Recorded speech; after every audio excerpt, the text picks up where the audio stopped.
不太懂啊，我不知道我是坐什么地方啊。来，我帮你找。哦。你的位置在这里。好。是38机。我是38机，那你是麻油鸡嘞？我怎么是38机呢？就小姐啊，我看你哦，感觉好像蛮有气质的，没有想到你这种人讲话真的是很没有礼貌，真的是叫做很啊烈。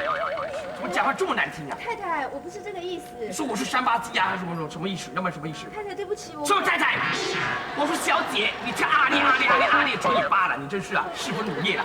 我根本没有交过男朋友，也没有结婚呢。我可以说是清清白白的，依然是这个黄发大闺女啊，在小夫独处。什么叫我那太太？我看见有坟老吗？真是太无礼，太死呀！小姐，对不起，我跟你解释一下，因为你的位置呢是在我们飞机编排的第38排座位的 G 的位置，所以我们简称38 G。